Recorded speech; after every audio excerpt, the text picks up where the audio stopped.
Well, all right, and welcome back to another two-stroke project. Those of you who follow my Facebook page probably saw a picture of this thing as an upcoming project. This is a 1999 Kawasaki 125 KX motocross bike. So as usual, I'm going to do a real quick backstory on this. Running fine, parked it in his basement, left it there. Did say he drained the fuel, but the bike looks like it's been sitting for a good long time. I don't know if it sat outside for a while or not, but this thing's going to need a lot of sprucing. We're definitely going to get this one back up and running, so stick around.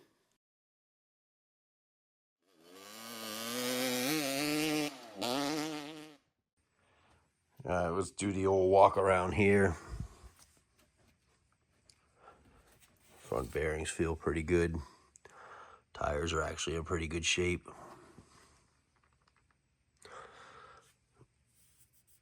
Can't tell if that's leaking or just dirty from sitting. The old duct tape number 17. Gonna need grips, gonna need levers, gonna need to adjust these bars. I don't know why they got them so far forward. I guess that's what they like. Got a kill switch wired in here. That's gonna be going by the wayside. Plastics are not bad.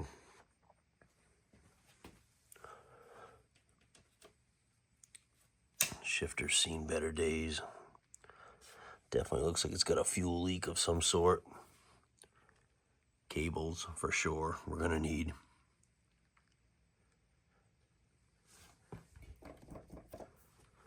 I'll go ahead and do a chain and sprockets on this thing for sure. Get rid of the seat cover. It may clean up, but I think I'm going to get just the typical black and green seat cover. Back tires in good shape.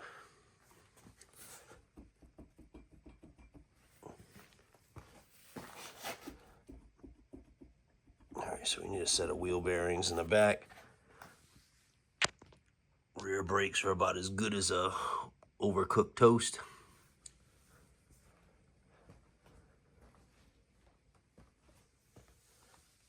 I'm going to need to do something with this rear brake pedal.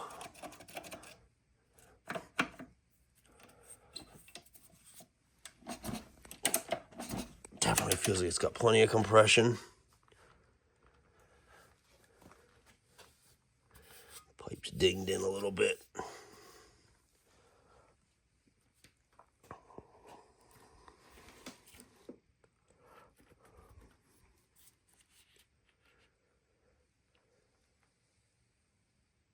All right, now that I got a good look at this bike, I got a couple of ideas of the direction I want to go.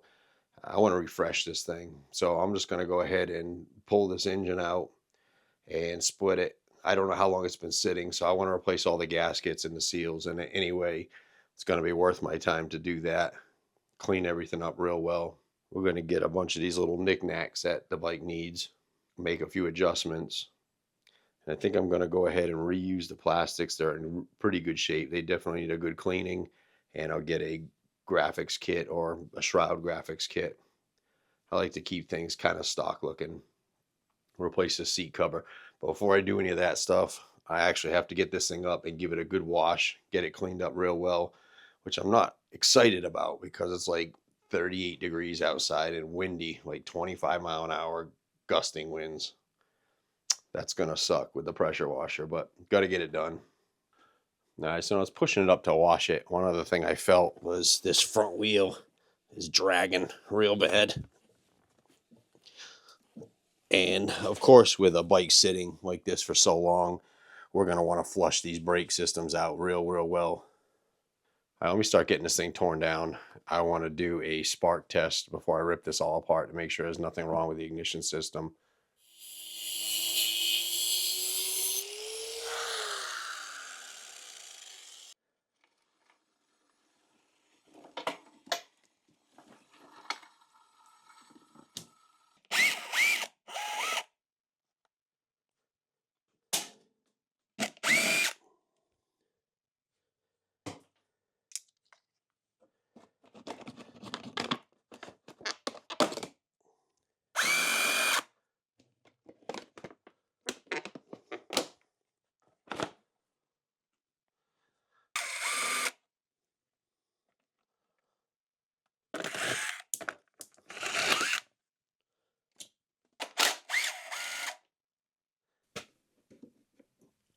Petcock moves. Ooh, that's some soft, squishy rubber.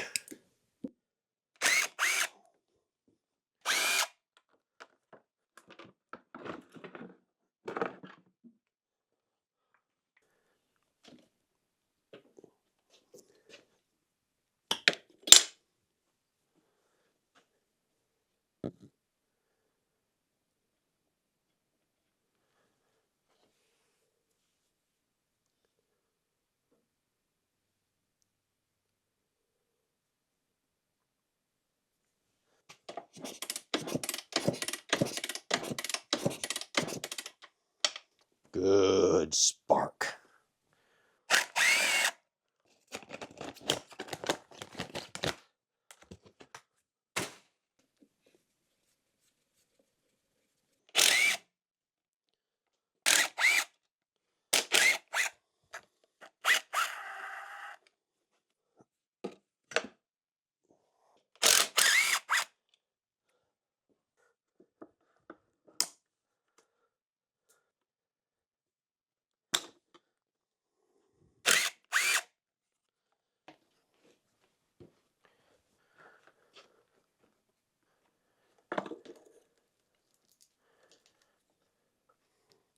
Would you just look at that air filter?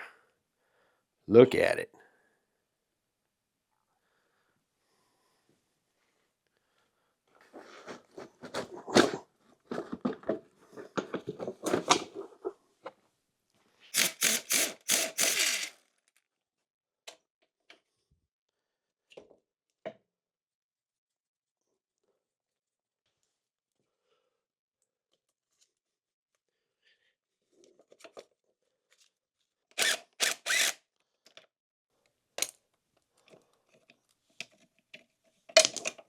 Wow, that is frozen.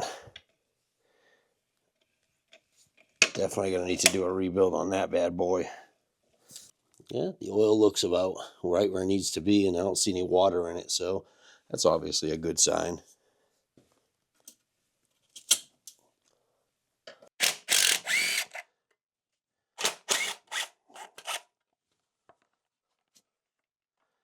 That pipe is tweaked. You can see that these things are messed up here pretty good. We'll have to bend this pipe back out again.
Oh.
V-force. carbon fiber reeds. They look good. Whenever you're looking at reeds, you want to look through and see if you see any daylight coming out the backside, and that generally means that the reeds are bent. You don't have that kind of an issue with carbon fiber too often as the old plastic reeds that kind of had those issues.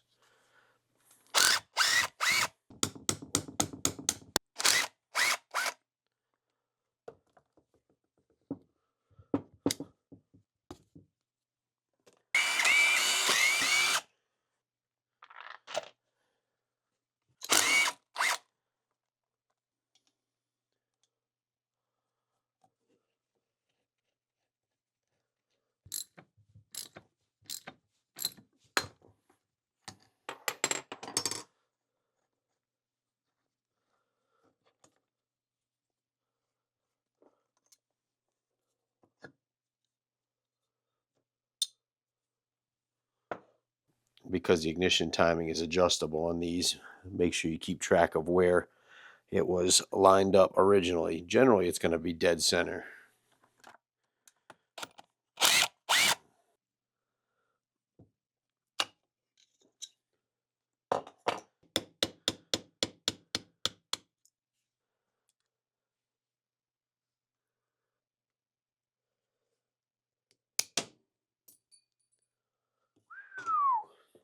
Hang on.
They got a Woodruff key on here as well, so want to make sure we get that off and don't lose it.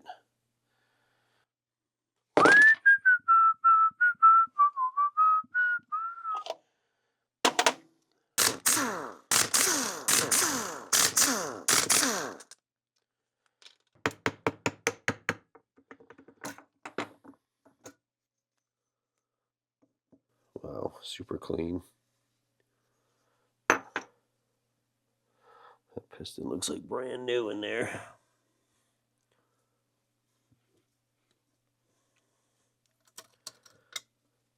This thing doesn't even look like it was ever run.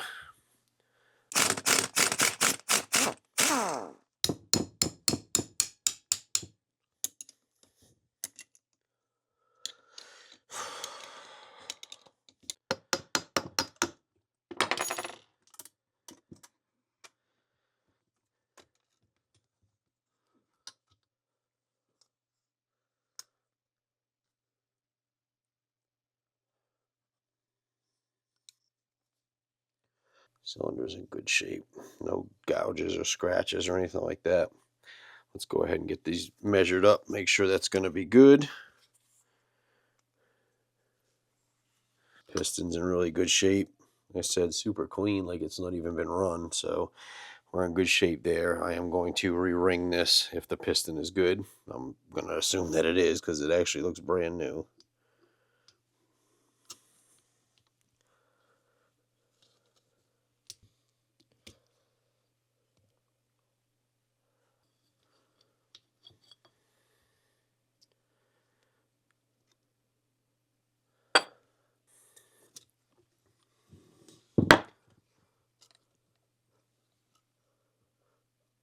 No up and down play.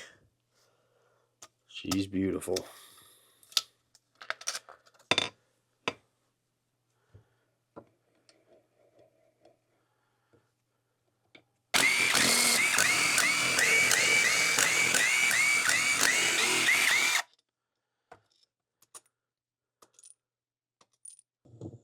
Obviously, it's going to be critical to make sure you get all of your bolts out before we go try to separate this case. We don't want to crack it or damage it. Sometimes there's one hidden. You got to kind of look and make sure. But I think we got them all here. Also, before we start taking these apart, let's make sure we get all the gaskets that might be holding these two case halves together, like the base gasket here and the reed block gasket. Get those off or cut or something. If you just cut them right down the middle. Or if you're feeling super adventurous, go ahead and just scrape them off because they're going to have to come off anyway.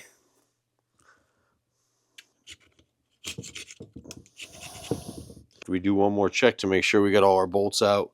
We're going to go ahead and use our crankshaft pusher tool. This is an absolute must. I think for the splitting tool and the crankshaft puller tool is under $100. And if you're going to do any of these, it's definitely the only way to do it correctly without doing any damage to the cases or crankshaft. What this basically does is bolts to your case, and the center rod will push on the crankshaft, essentially pushing it through the bearing. This can be a tight fit sometimes.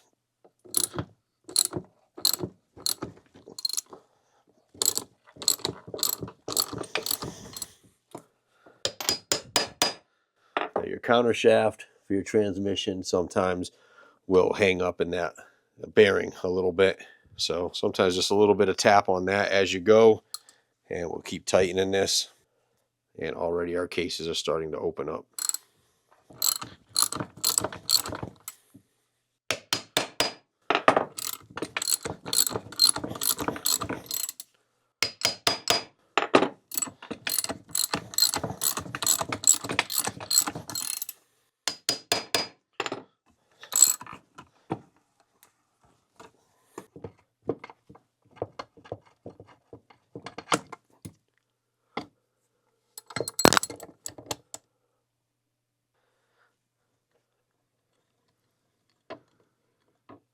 Generally, the crankshaft will pull out of this bearing, but not always.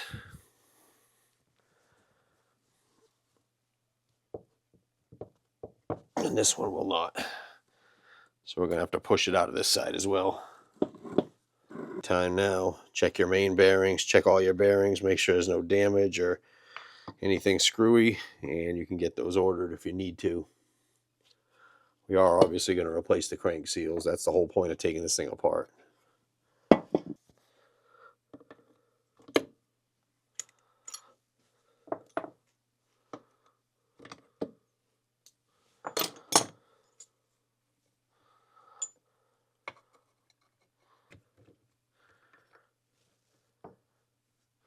This counter shaft has a snap ring on it that you have to take off. That's a little unusual.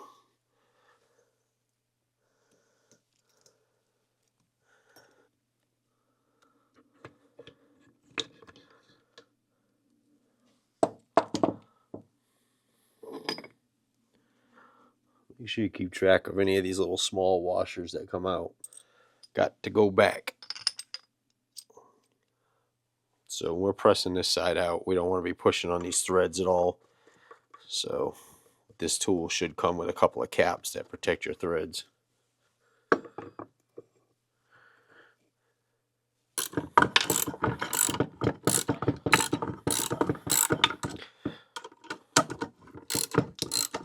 The only alternative to using a tool like this is to hammer on the end of this crankshaft, and that's never a good idea.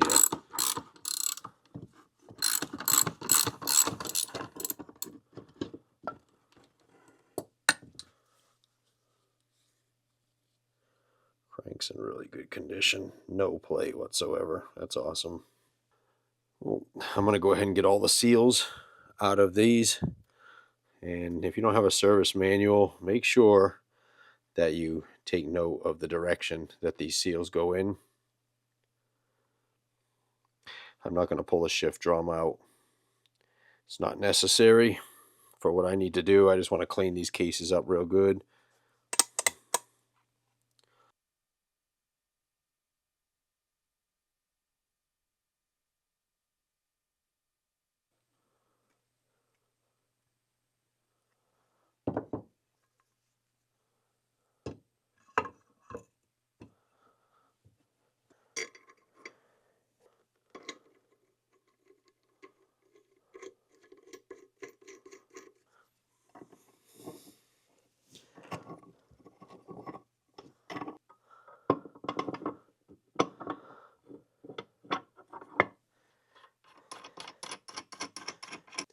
Now, as you tighten this up to pull this crankshaft through, you want to 100% make sure your rod is in between this opening. If it's down here, you're going to bend it or damage the cases.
Some of these two-stroke cases use a gasket.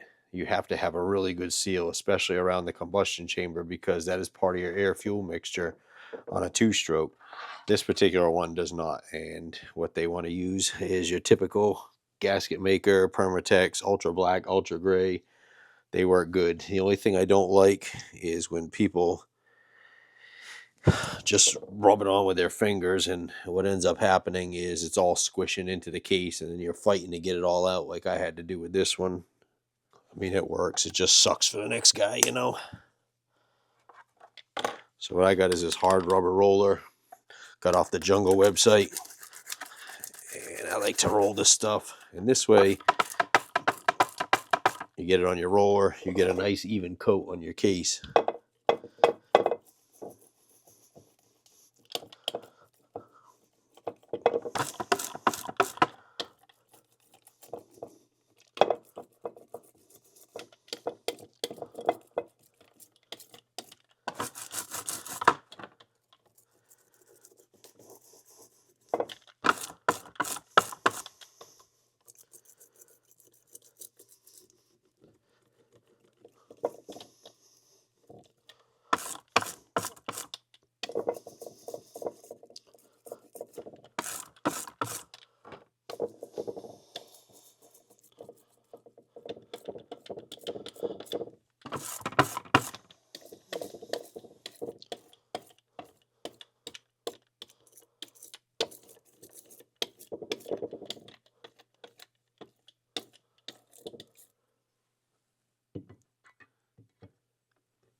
Now, same thing as we did taking it apart. We're going to just tap around this back section just to get this counter shaft through.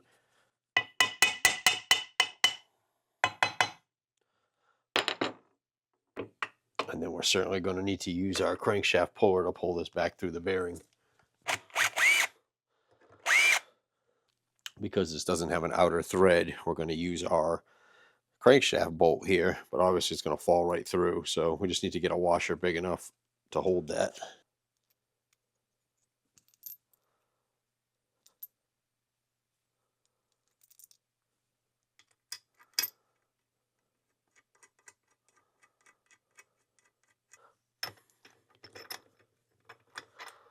Now, some of these kits may actually come with the right screw for these. The only one this one came with is this here, and it's just way too large.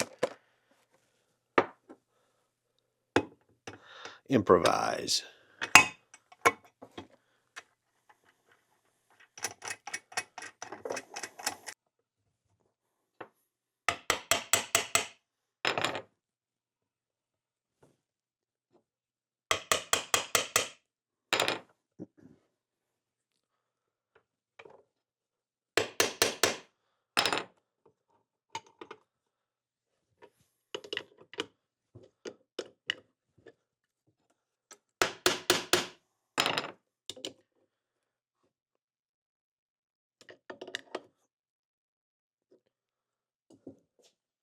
Now we'll get our case bolts all back in and torqued up.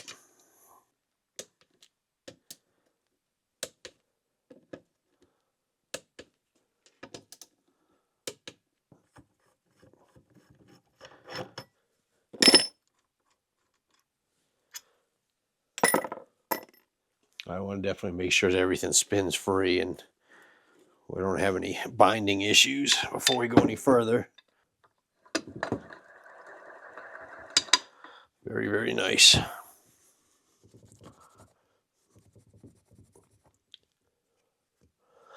Can wipe off any excess sealer that spilled through, especially on the inside of the engine. Not worried so much about the outside.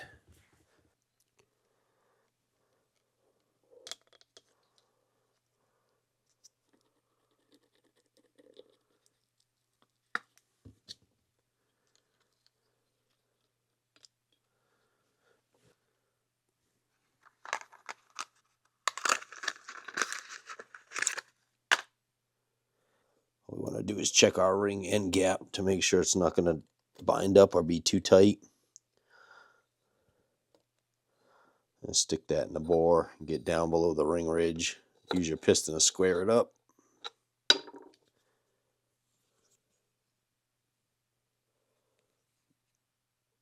And we're going to go ahead and take a measurement on that. Just make sure that's good and within spec. I can tell it's in spec just by looking at it. You always want to look at your piston ring and see if there's a mark on it. And the mark is going to face the top. This has a R right there. And even with my glasses, I can barely see it, but it's on there. Now with 2-cycle engines, because of all the ports in the cylinder, the rings can't just spin around in there any which way. So your piston is going to have a pin, a locating pin for your ring, and you want to get that in that particular gap. If you don't, you'd have a hell of a time getting this piston in the cylinder anyway, because it's going to hold the ring out.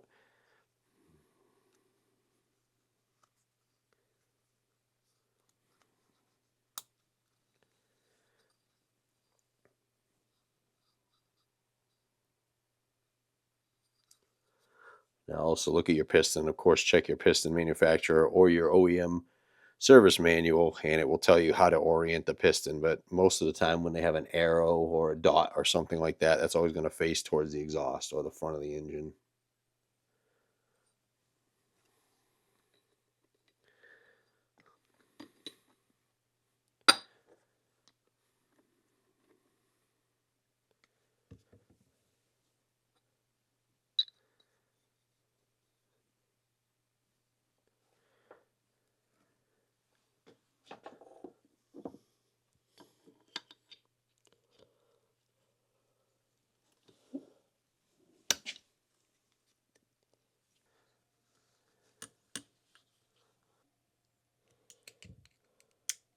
Make sure that ring snaps into that groove 100%. Now let's go ahead and get a light hone on the cylinder and get this ready to go.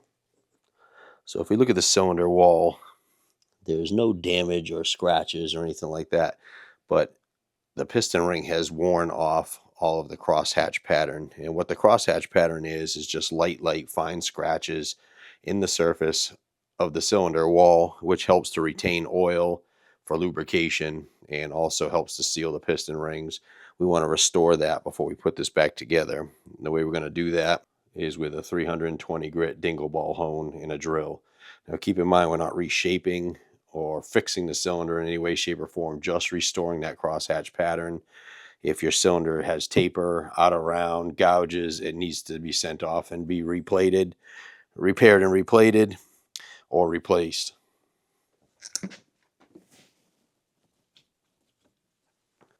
Always have the hone moving when you stick it in so you don't make any kind of vertical scratches.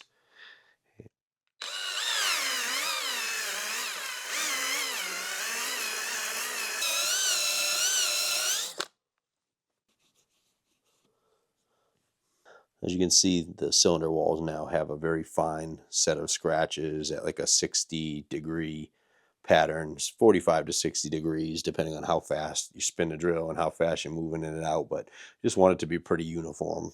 I will take this thing over and get it cleaned up real good, get any of the grit that might be in there and out.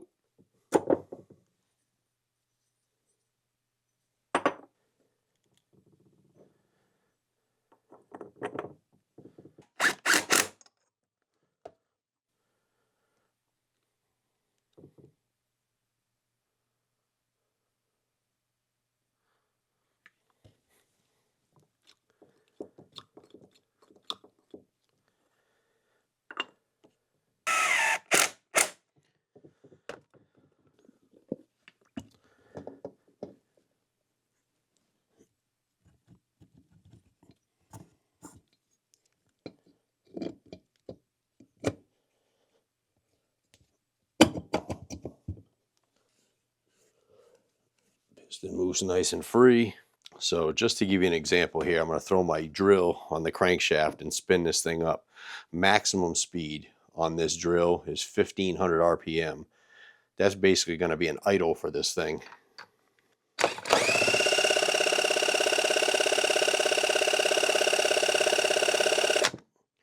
These things spin up to 10, 12, 14, 16,000 RPM, which would be 10 times faster than that.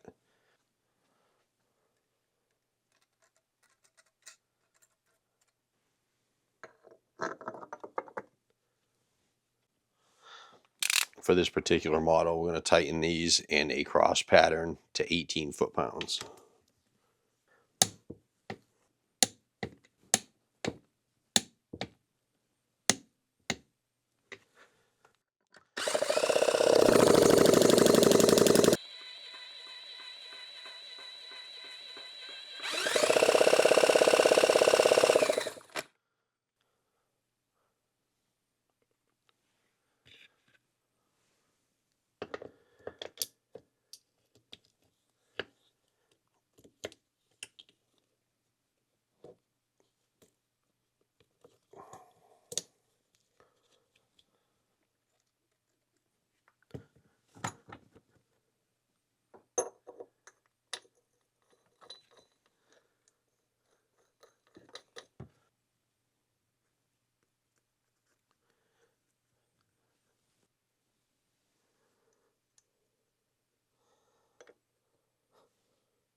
This washer is slightly concave. You want the concave facing this direction. 43 foot-pounds.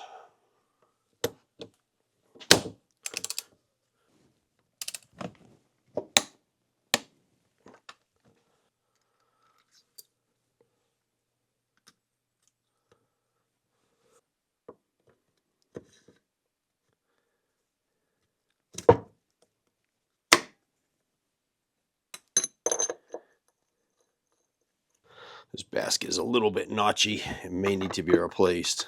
Let's see how it goes.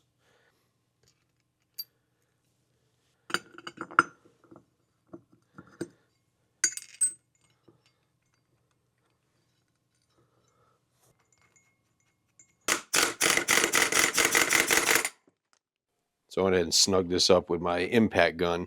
This is 72 foot-pounds. It's pretty tight. And I've been meaning to get a clutch holder, and I don't have one. So there'd be no way for me to hold this thing and torque this. So I just want to make sure it's tight.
So somebody put a tether on this thing, and that basically just ties to your jersey or whatever, and if you fall off the bike, it just pulls it right out of the switch and kills the ignition. But we don't need it, so we're going to just go ahead and get rid of it.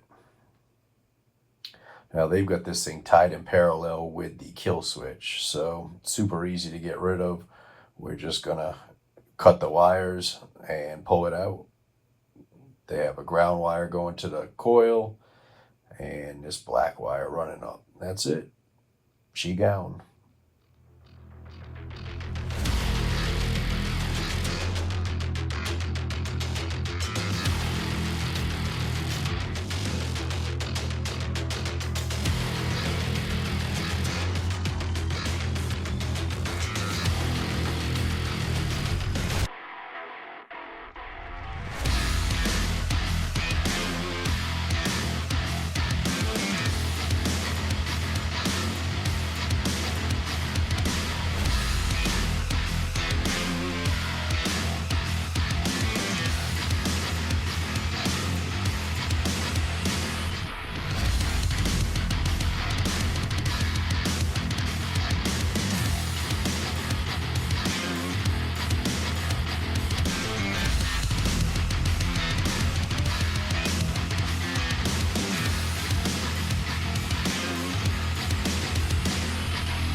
Alright, so let's get this carburetor apart and take a look at it. Certainly hoping it's not as bad as that TTR carburetor was.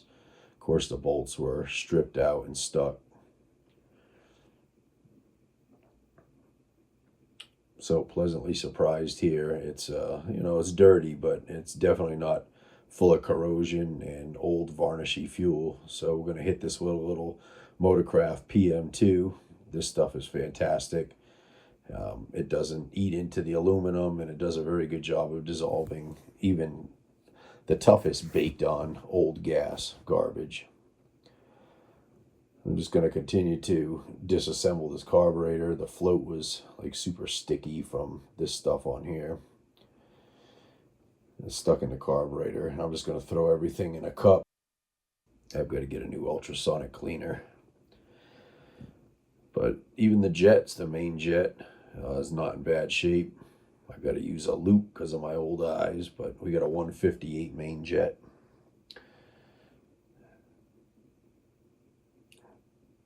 And we had a 45 pilot jet, which is stock for this machine. Pro Circuit recommends going up to a 50 on the pilot jet, so I'm going to do that in keeping with the same main jet. Here I'm counting my turns in from where it was on my air screw. And we'll just continue taking this apart.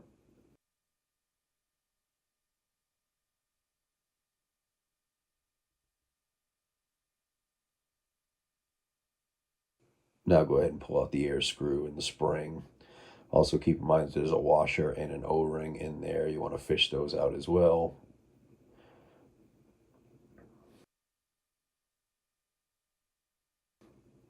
I'm going to pull off the throttle position sensor, just keeping track of where it was. If we need to make some adjustments later, we will certainly do that once it's on the bike and it's running. At this point here, I'm just going to spray out all the passages real well, make sure there's no blockages, especially in the idle circuit. That's a critical circuit that tends to get blocked up when these things sit for a while, but this one actually seems to be pretty clean.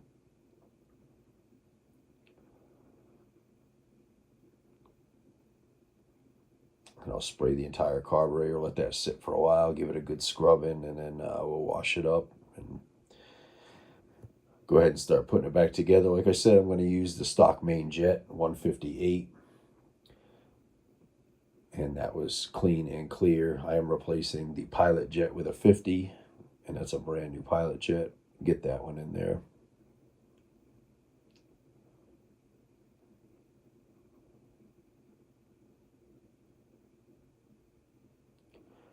Replace the spring, the washer, and of course a new O-ring for the air screw.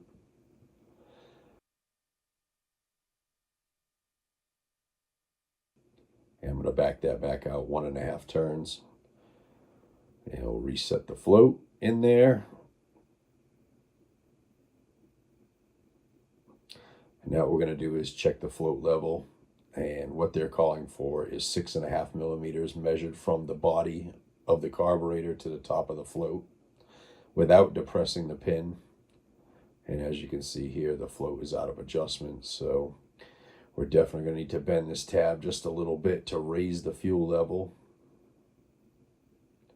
We're going to bend the tab up, which is going to bring the float up.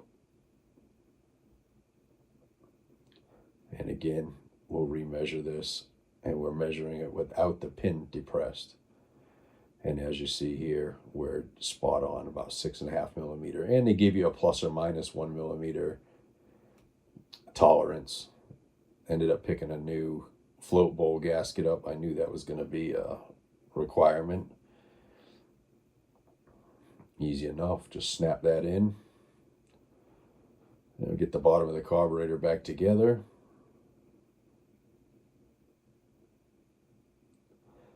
Gonna re-put the TPS sensor right back where it was, like I said. Reinstall the choke plunger. And we'll reinstall the fuel cut solenoid. And that's it. She's ready to go back on the bike.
to make sure we still have spark.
I hit the pipe a little bit with a wire wheel.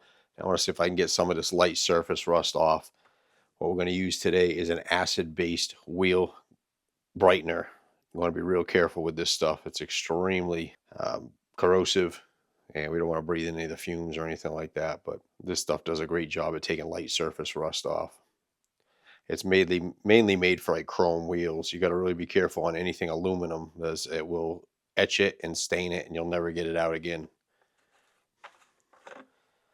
Now you can put this in a spray bottle and spray it on, but consider it to be a one-time use, because this will eat the seals out in your spray bottle. Even chemical rated spray bottles, I find, don't last very long with this stuff. So what we're going to do is just hit it with a paintbrush.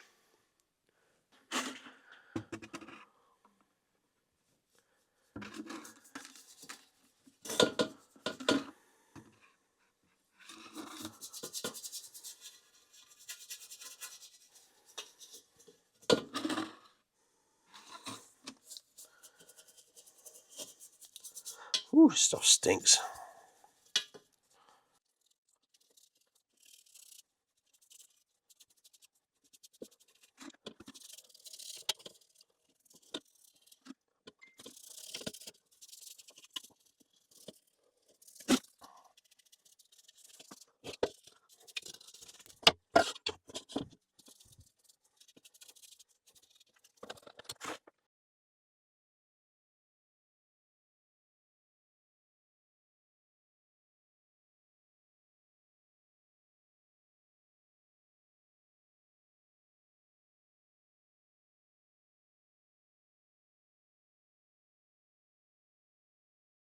If you got any persistent rust, you can hit it with some quad zero steel wool. Be sure to neutralize any acid with an alkaline baking soda.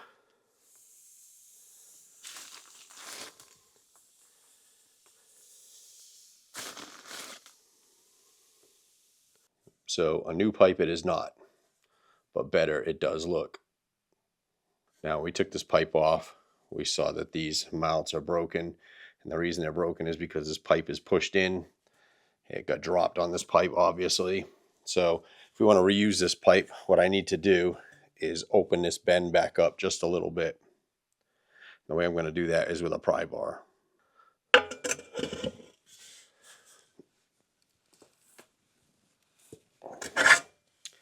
That's it. She moved a little bit. We're going to test fit it and see how it looks, and we'll go a little bit more. Always best to do it in little stages. This way you're not chasing it back and forth.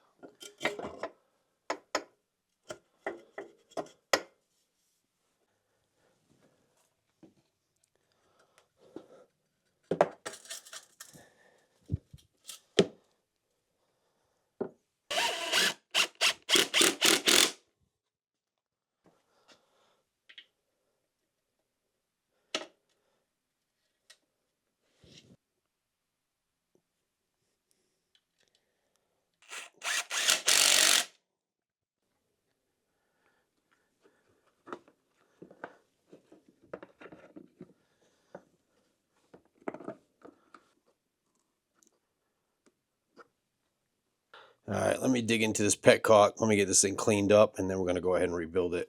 We've got a new tusk rebuild kit for it.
Sounds like there's a little nastiness left in there. Go ahead and rinse this out with some fresh fuel.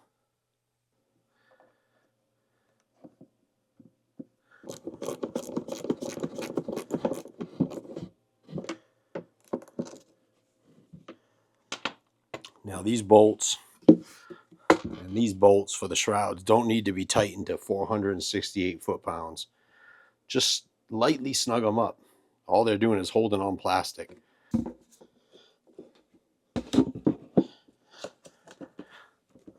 All right, let's get some non-ethanol in here, 32-to-1, with some Castor 927 full synthetic 2-cycle oil.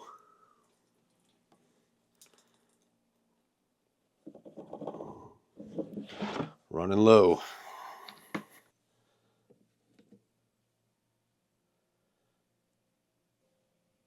Let's get a little shot of premix in the cylinder to get this thing ready to go.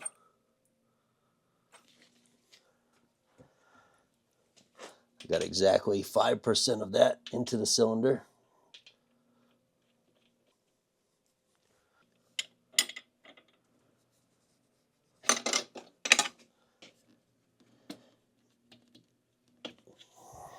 All right, let's give this thing a kick, see if she makes noise. Just trying.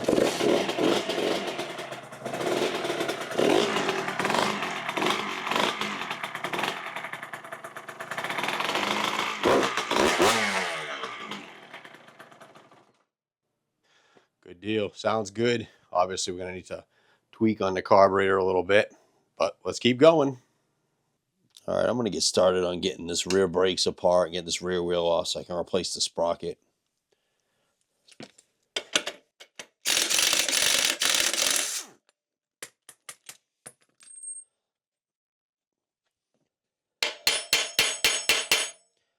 We're going to struggle here, apparently.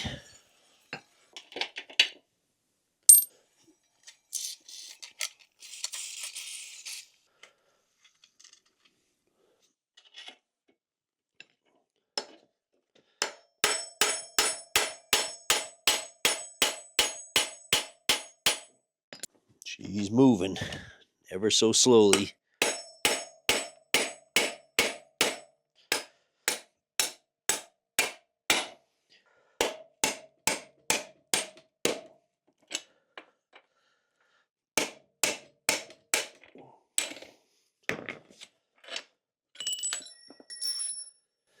You just rusted into the bearing.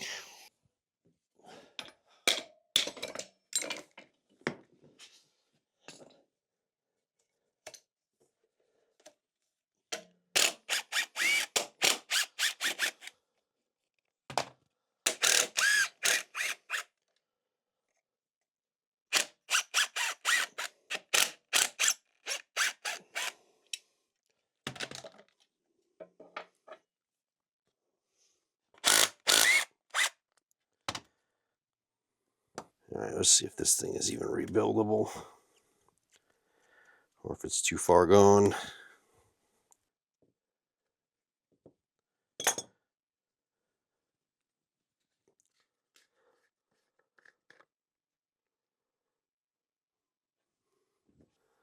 Gotta pull this little rubber piece up. There is a snap ring under there.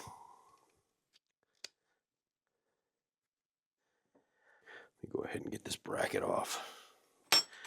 Get it out my way.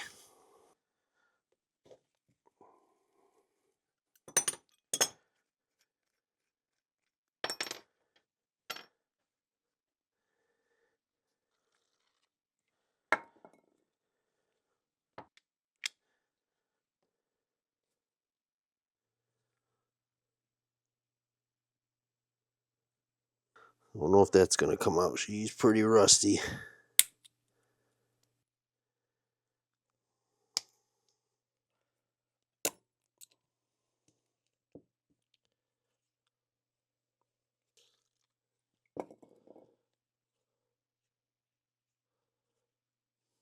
All right, beat that snap ring out of there.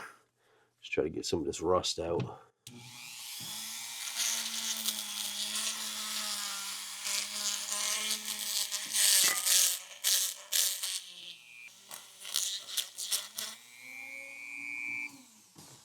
And it looks like it freed up on me, the piston, or the plunger.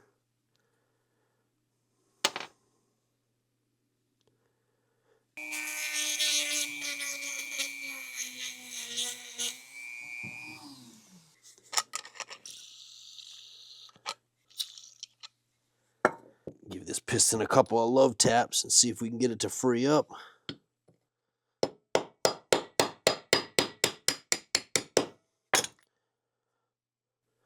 Believe it or not, the bore is not terrible. Let me go ahead and tap this piston back out the front.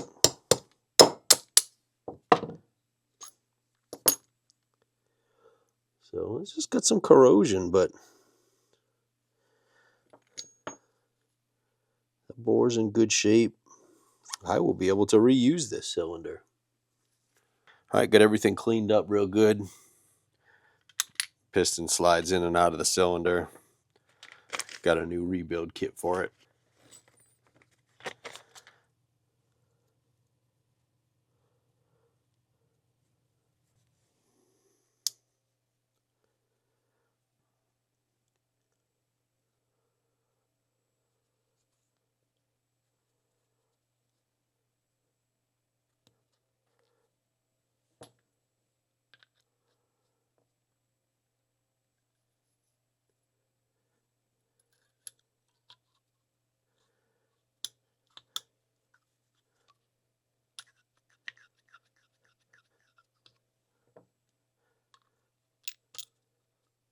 Now this here is a tricky part for sure. We can go ahead and put a clamp on this to keep it from moving.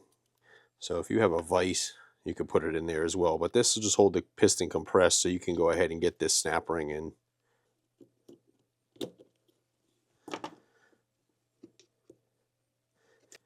That also comes with the snap ring and an O-ring for this plastic piece, but I cannot get this out of here, and I don't want to break it because then we're back to square one. However, like I said, the inside of the cylinder is super clean. There are two ports in here. One is very tiny and it's a return port. So if that port is blocked up, what you're going to have is a dragging brake issue. All right, let's see if we can get just as lucky here with the caliper.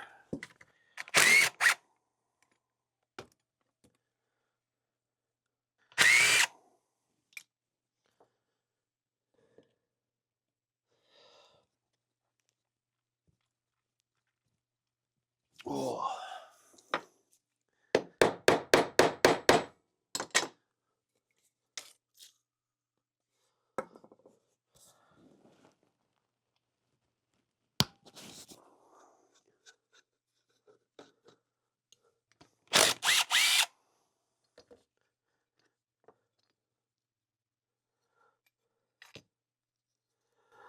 Wasted my money on brake pads. Plenty of life left there.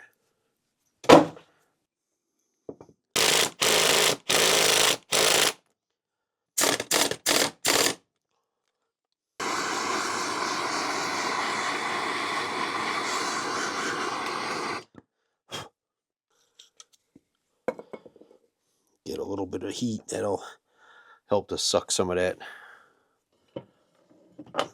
lubra juice down in there.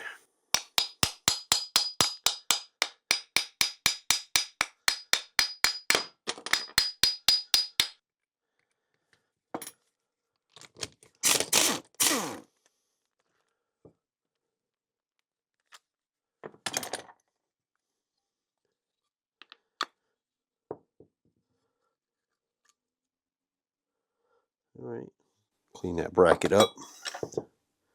Piston definitely got some corrosion on it. Let's go ahead and get that out. Easiest way to do this, put a wrench right here and use some air pressure, and we're going to blow it out. We're going to keep our fingers away from this piston because it'll break them.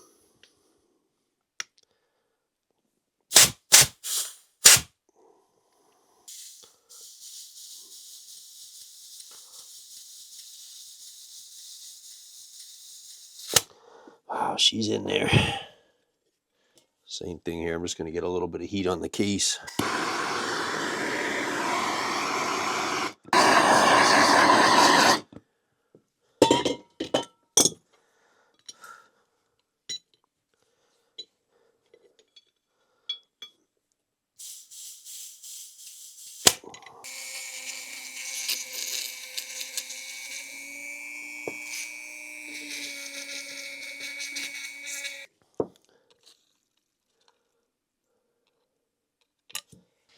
The name of the game here is patience.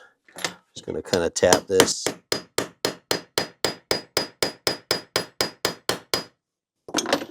She did definitely move back in.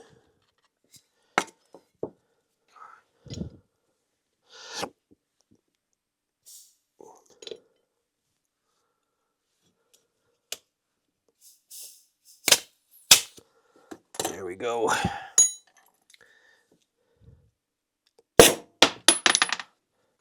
Go ahead and get these seals out of here. There's a top dust seal, and then there's an actual square cut seal.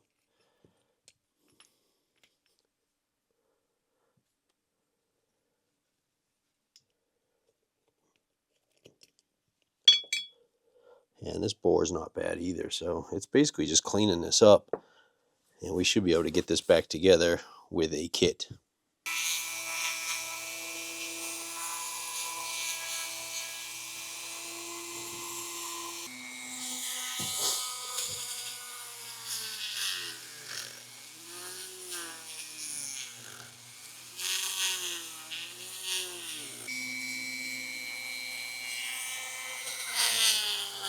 We get our grooves all cleaned out. We can go ahead and drop a new set of seals in here.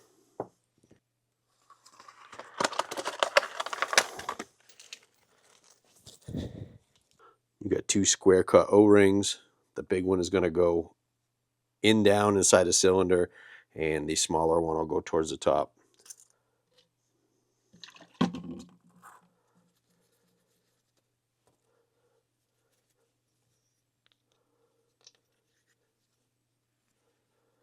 They're kind of tricky to get in because they look like they won't fit, like they're much too large, but they actually do fit. You just got to kind of finagle them in there.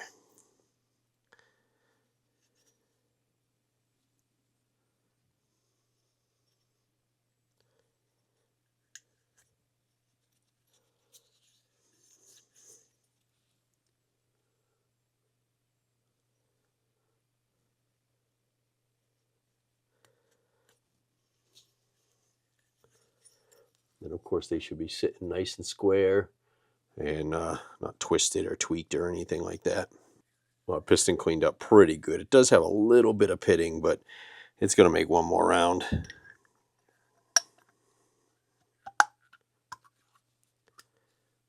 Nice and easy.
Go ahead and get these rear wheel bearings swapped out.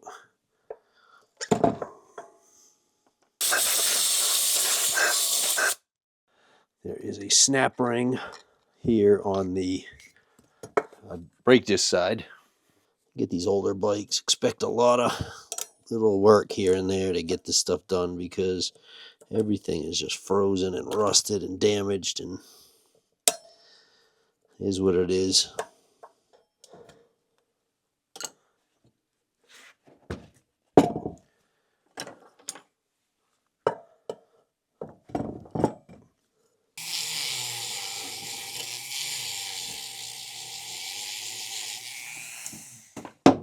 Now there's going to be two bearings on your sprocket side.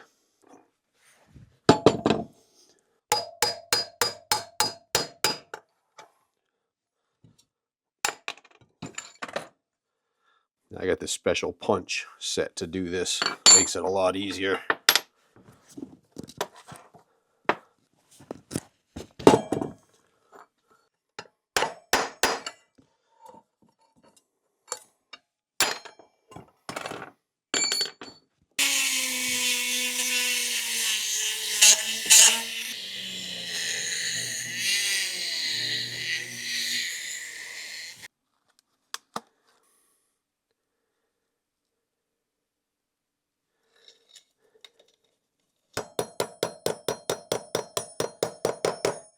Always hit on the outer race, never hit on the inner race.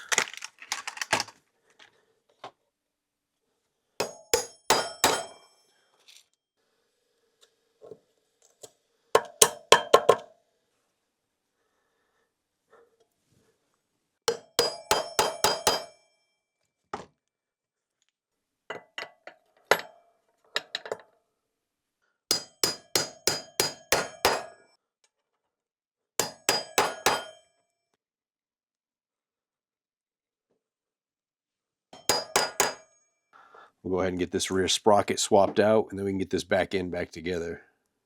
Whenever you have your rear wheel off, go ahead and take your adjusters, your chain adjusters loose, and make sure that they move freely and lubricate them up. It'll save you a lot of trouble.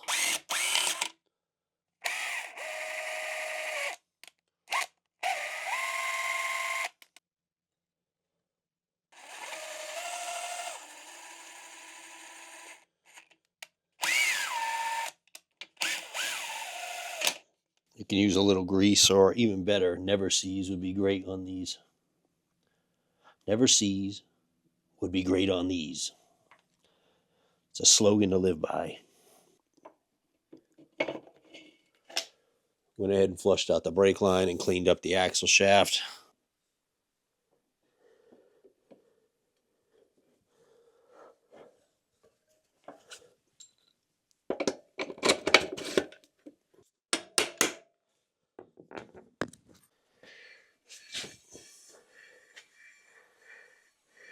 So I really didn't feel like shelling out the big money that they want for these things, even used. So I ended up just grabbing the foot pedal off of a different lever and just bolting it on this one.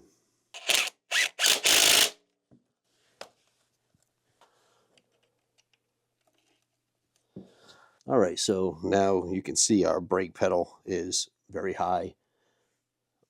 This nut and bolt over here, there's a 10mm nut up inside of this thing. If you remember when we had it apart, you want to turn that, and that will raise or lower this connector, which in turn will raise or lower your pedal height. Allow me to demonstrate. As you can see, as I turn this, it's bringing my pedal down.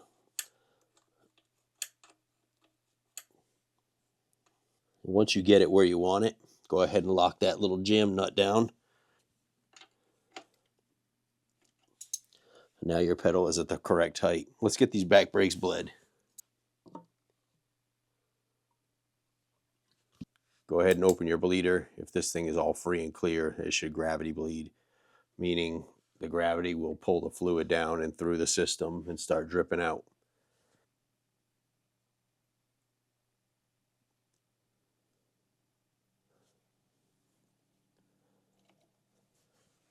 Once you get that gravity bled, go ahead and snug up your bleeder, top off your fluid. If you want to be a little cleaner about it, you can take a hose and run it down into a cup or something like that so the brake fluid doesn't get all over the place. But I don't really care in the shop. I'll just throw a little cat litter down. But what I like to do with this thing here is we're going to go ahead and crack the bleeder. Then I'm going to push down on the pedal and hold it down, and then close the bleeder. Then we can lift it up and just repeat that process.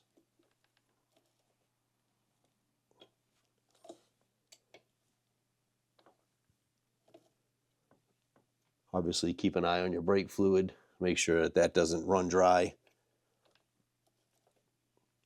I'm going to do that a bunch of times until you don't see any air. And then go ahead and pump it out. Make sure your brakes work.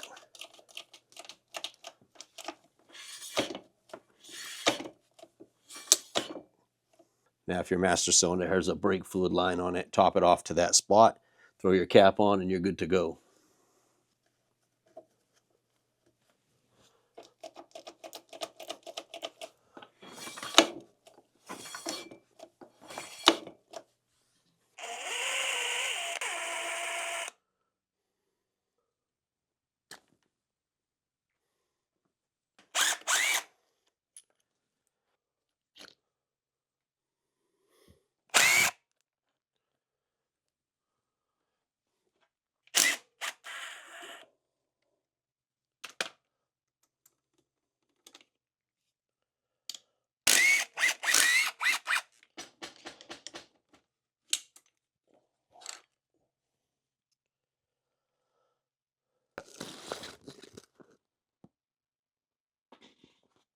So the snap ring fell out of this thing, which should make it easier to get apart now.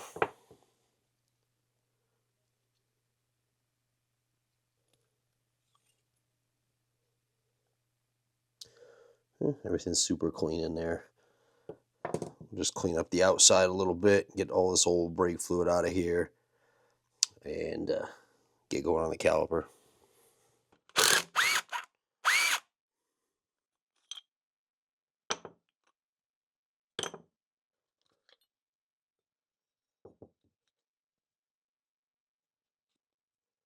Go ahead and get these pistons out of here and clean this bore up.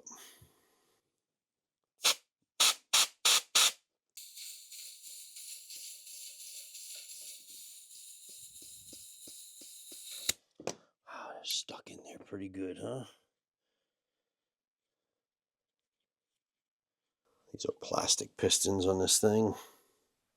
Just tap these in lightly. I'll be very gentle though, so we don't break anything.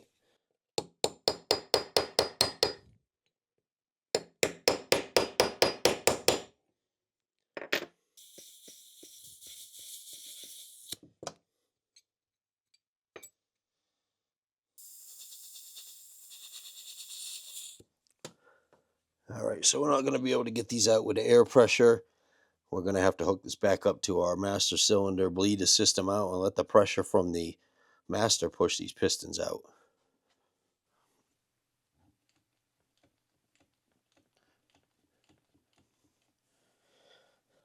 Now to keep this one from coming out too far, I'm going to clamp it so we can push the other piston out.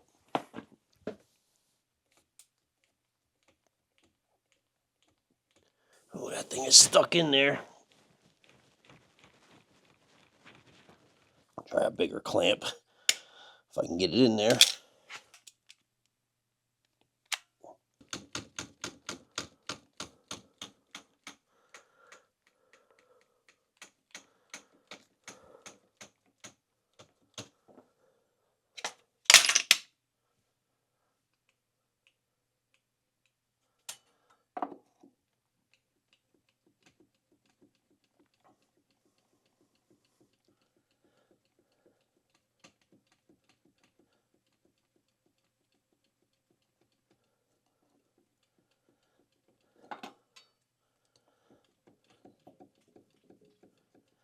All right, these should come out now.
Now, I'm going to be honest with you, bleeding the front brakes is the same as bleeding the back brakes, although these sometimes can be a real pain in the ass. Getting yourself a vacuum brake bleeder, either a pneumatic one like this or just a pump one, is going to save you so much time and aggravation with these front brakes, especially with like dual caliper setups like on ATVs and stuff. You can sometimes spend an hour and not get these things to bleed properly. And a trick to these is you just basically put this on the end of your bleeder that's cracked open. When you squeeze the trigger, it creates a suction and it pulls the brake fluid through the system.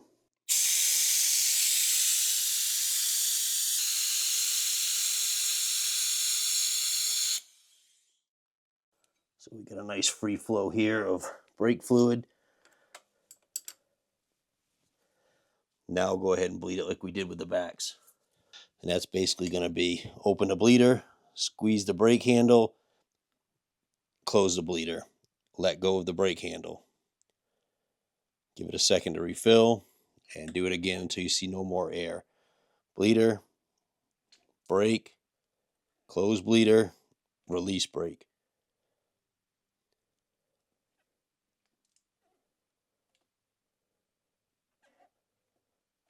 There we go, not seeing any more. Top off my reservoir. And let's pump these pistons out.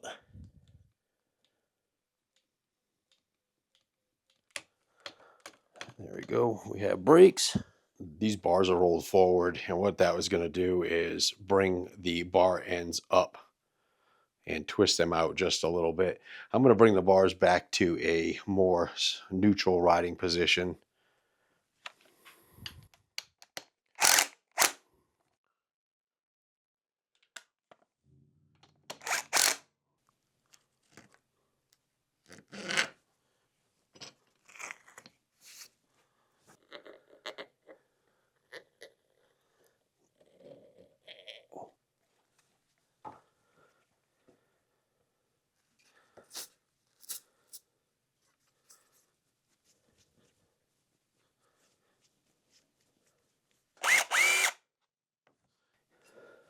I normally like to put like the CNC breakaway levers on here, but could not find any for this machine. And this is not a stock perch, so this stock lever does not fit. Put this one back for now. I'll have to order a stock perch.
Ooh, clutch is tight, pulling.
Not a big deal if it doesn't all stick down right now. As this dries a little bit, we'll put a little more heat on it and she'll stick no problem.